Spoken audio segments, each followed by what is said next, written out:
What I can see, sir, from the education system itself, you are bringing the inner engineering in students from the day they have come to school or they have been onboarded to school, and also sharing the experience with the rest of the students and developing themselves not only in the education form, in the personal way as well. Like I Yes. was also thinking, like in Japan, like they teach student about their culture, like go to washroom, clean it, and hygiene part, and cultivating some foods and all those things.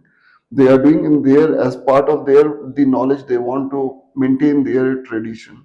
So you are doing wonderful job, sir, where you are bringing back the ancient techniques and you are embedding in the start itself of their journey of their life, right, sir? Yeah. So yeah, that is the intent.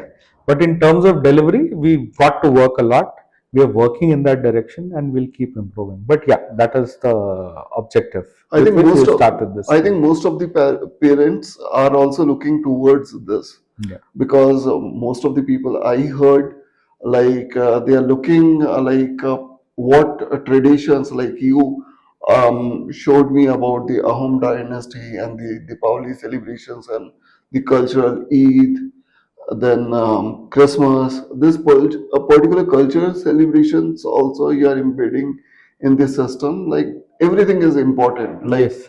but you should know, you should experience along Yes, with it. yes, yes, absolutely. We celebrate all festivals in school and different aspects of culture whenever there is any festival that is done in the school assembly. And then the houses also, which are named after Indian dynasties, Chalukya, Kakatiya, Chola, Maurya, and the fourth house we have is Ahom. I don't know how many parents or the audience are aware of Ahom dynasty, but it's a great dynasty of Assam, and which prevented the march of Mughal Empire expansion on the northeast side.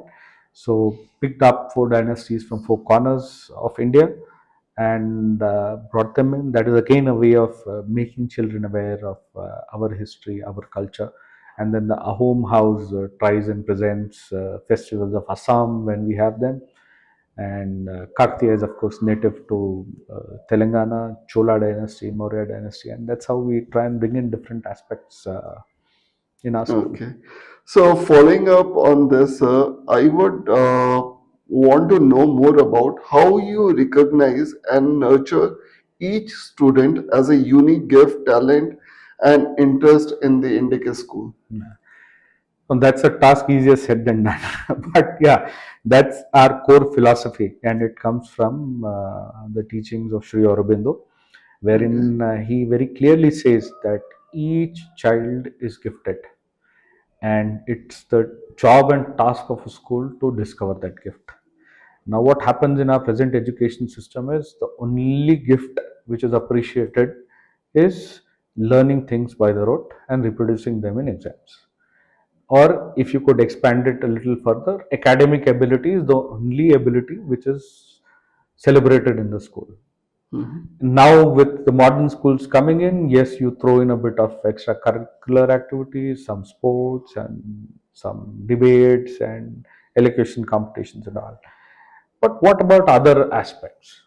Now, if a person with the level of knowledge of Sri Aurobindo Ghosh is saying that every child is gifted, he would not make a generic passing statement just for the heck of it or making a very politically correct statement. In fact, he was known to make all kinds of politically incorrect statements, but which were hardcore truths and reality. And that had again ignited a lot of sense of investigation in me. And I've been tracking different students. I've been tracking my own relatives, my friends, and so to say, one thing I'm sure a lot of people will relate to. Everybody has been there in school. You can go back to the school and you can do one simple research. Who all were the toppers of your school? Where are they today? And who were all failing? Who were the backbenchers? Who were not doing well? Who were doing a lot of musty? Where are they today? And I can tell you, I've seen so many instances, of course, who are toppers, not that they will not do well, many will do well, Many might not do well Yeah. also. And as a case in point, let me tell you, I will not name my friend, a very dear friend of mine, still in touch with him. Always the topper in our school. So much so that when we went on an excursion in ninth standard, he took 10 standard books with him, and he was finishing up syllabus for 10 standard while we were in ninth standard. And हमारा ऐसा था, हमारे ninth के books भी हम हाथ नहीं लगाते थे, एग्जाम के एक दिन पहले ही पढ़ते थे. So that guy went into IIT everywhere. He failed in IIT. So much so that he was even contemplating suicide. Oh, Luckily, thankfully, he didn't. And he found relief in meditation. He does Swami Yogananda's okay. meditation. Yeah. And that was his journey for self growth. He recovered. He's in a very well placed job now. But there are several instances and several other toppers who are not doing that well. At the same point of time, several people who just passed with great level of difficulty. They do very well in business nowadays. And doing a business is something which no school appreciates at the school level. They say, I ultimately you have to go and sit at your dad's shop. This is especially so true for the business community, and they look down upon. Now you study. Without studies, there is nothing. Hmm. It is not right. Business skill is a skill. Dhirubhai Ambani was a dropout. Look at the empire he's developed. He has All done. your toppers are going and doing job in Reliance. I did a job in Reliance. In fact, I went to Reliance because I wanted to understand how he built up this empire. So that's what we need to understand and do. I totally agree with you. Like this personal experience also give you more beyond what you want to do it in the out of the world. Yeah. So I do have an question related to the similar answer which you have provided. As per your opinion, what changes are needed in our education system to emphasize values, ethics, and moral principle? See, values, ethics, and moral principles, if you ask me frankly, they become fashion statements to be bandied about by every school. Nobody gives a damn about it. Correct. Okay. Now, simple instance. I don't know if I should be saying this, but all schools talk about values and ethics and all that, right? And then you have school rankings. Mhm. Now, I was so surprised that even the best of the brands, Mhm. their ranking systems are all rigged. They came to me. I've already been offered the best school of Hyderabad award, best education leader of Telangana award. I don't want to name more awards and embarrass the other people who would have won those awards. But everything has a price to it. Correct. Now, if your school management is has this management ethic that it is good for me to pay some money and buy this award because it will help me, and the parents will look for it that this is the best school in Telangana, and then I will have more admissions. What morals will that school teach the children? If their base is not that Yeah. strong. So we took a conscious call that we will not participate in any of these. So, which is why I say, if you want to teach morality, you have to first practice morality. Where is the practice? If you can't do that, and this has to flow from the top management. Yes. So, in fact, I was told by a lot of people, sir, your school is new. Let us do it for a year or two. I said, no, I'm good with a few students less. Over a period of time, the parents will see the value of education that we are doing, we are delivering. And if we are able to do a good job, we will get. If you are not able to do a good job, we will improve and then we'll get. But we will get the students for sure. So, this is merely become, like I said, बेटा चोरी नहीं करनी चाहिए, गुस्सा नहीं करना चाहिए, but teacher खुद गुस्से में आती है तो बच्चे का गुस्सा क्या कंट्रोल करेगा? If I lose my anger on my staff, how do I tell my teachers that you should be controlling this? So the answer again goes back to Basics. meditation, knowing about yourself. So if you really want to bring that in, they have to be brought in. But the way to do it is to be very different. And it starts with the people in the school beginning to practice those values. So students are very sharp, people are very sharp. They will not pay attention to what you're telling, they will pay attention to how you're behaving. They will Correct. grasp about it. And then that is how we need to bring it. And one other instance that, which has gone missing again in schools is bringing in values through stories, panchatantra. Panchatantra. The way it has become relevant across the world. The same thing, I'm told, Aesop fables is very famous, but these are more or less adaptations of Panchatantra. I have to do a little more research to check if that claim is valid or not. But nonetheless, the basic concept remains that the way of inculcating values is through stories. And Panchatantra stories are still so famous, Jataka tales are still so famous, and which is also another reason why Ramayana and Mahabharata are so widely known in India. And why should we not teach them in school? We should bring them in, because you contrast Ramayana to Mahabharata itself. There is a certain code of morality which is followed in Ramayana, and in Mahabharata, the moral code takes a change, because keeping in view the changing times of the world. One was Dwapar Yuga, one was Treta Yuga. So in Kali Yuga, again you will have a different code of morality. So your moral code has to change. And what better a way of bringing in these morals, bringing in these values through stories? I can see lots of deep analysis you have done, and this particular deep analysis will help the audience to select a school, whichever state or whichever city they are in India. Definitely, I would recommend please follow Mr. Ashish, because he has done a deeply analysis where we need to what we need to select for the betterment of our children, and how they will be an enlightened mind for our country. So please listen to his this particular answer the question which is raised by me, which will be definitely helpful to you. So thank you, sir. So now I would also, how this education approach aim to central well how this education approach aim to center well-rounded individual to excel academically and lead balanced fulfilling lives. See, again, well-rounded individuals, I quite have an anathema to many of the terms which get bandied about in our present system. Firstly, you put him in a box and then teach him think out of the box. Why does nobody ask why put him into the box first? So first make the person's personality narrow, make him straight. Just look at what is taught in your books. Don't read anything else. And then tell him, no, no, you should develop a reading habit, you should read outside. The person by nature, by himself or herself, is already well rounded. You just need to help him unleash that well roundedness or holistic personality. You don't need to narrow him down. Now, we can't do all of it correctly, exactly, even in our school, because we do have the bounds of our current education board, and they do have the mandate that we need to do these subjects. But within those confines, what else you can do? That is what we've got to do.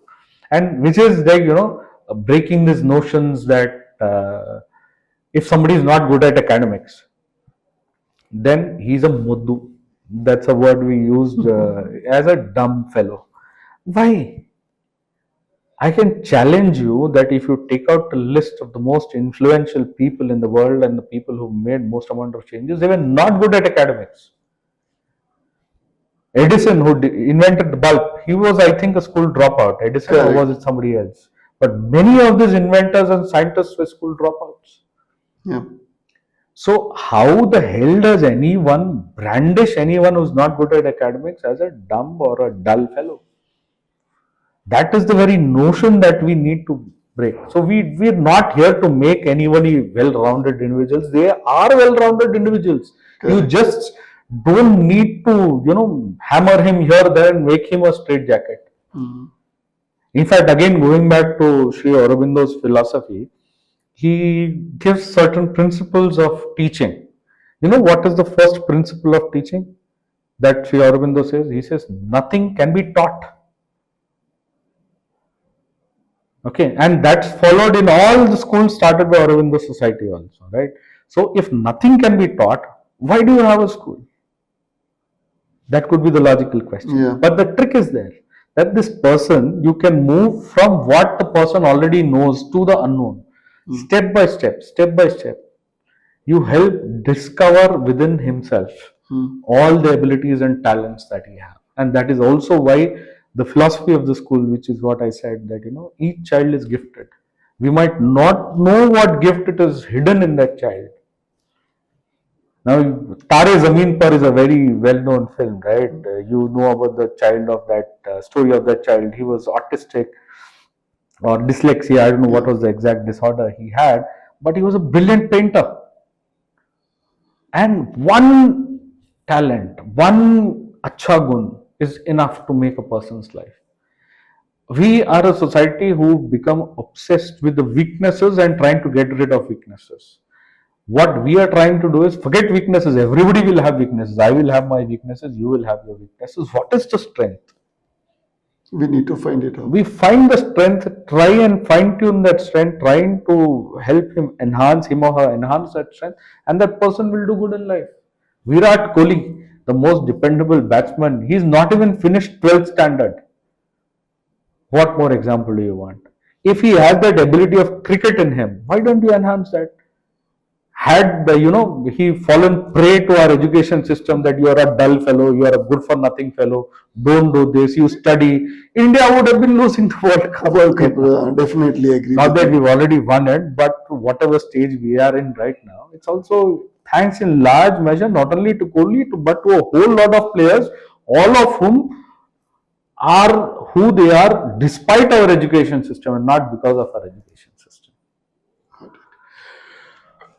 So you have clarified my lots of question. So, like from the audience perspective, I would like to ask one particular question. Like every parent, okay, he is looking something which is needs to be share with their children's, like as you have deeply told about the meditation, yoga, music, and the culture part. They should have all this particular knowledge, but they are also looking something like futuristic system to be embedded for their children in the schools. Like now, I want to help me to understand the distance between the our ancient culture society which we are bringing in the education system and the future which is the AI, artificial intelligence, you are Yes. bringing in the school culture. So I would like you to elaborate more on it. See, obviously, like I said, the education is all about knowledge about yourself, nature, and society. And the context of the present society cannot be ignored. In fact, you need your knowledge of self and nature to be able to thrive in the present society. And present is the age of science and technology. There is no running away from it. You have to provide a system where children easily adapt to it and in fact become excel at it. But you look at how the education system works now as a part of our curriculum design. Now we've taken different textbooks, we were looking at different assessment modules, 10th standard examination paper of information communication and technology. You know the kind of questions: how do you save a file in Microsoft Word?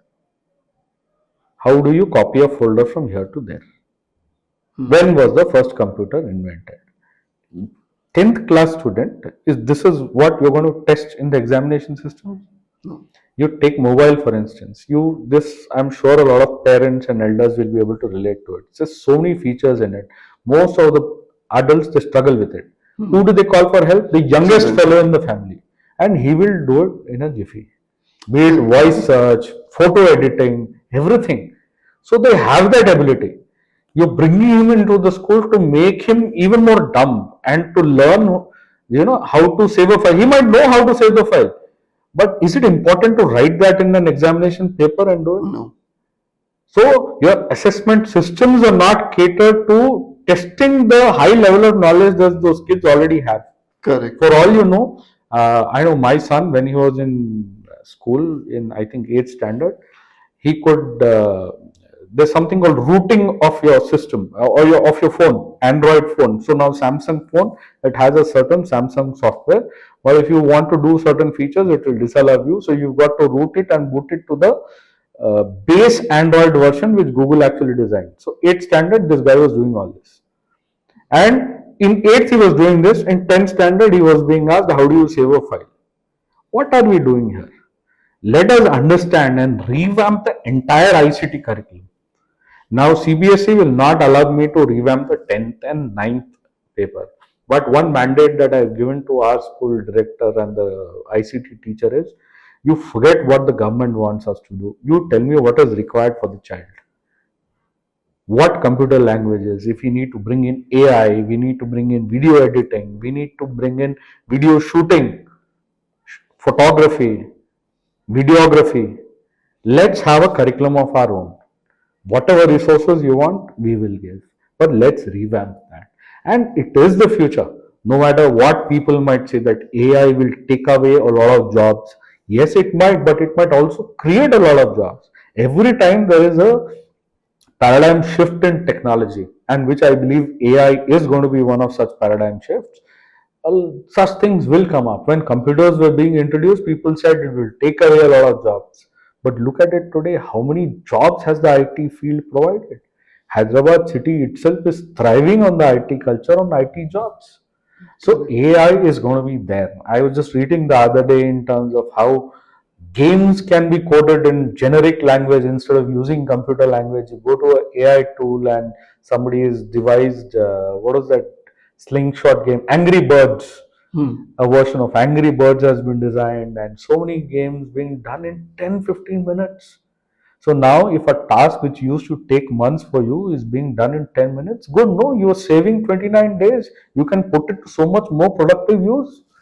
So, what effects and all it might have, one thing is a given that it is here for the staying. It is going to increase. You've got to adapt it. And how sooner you adapt, the better for you.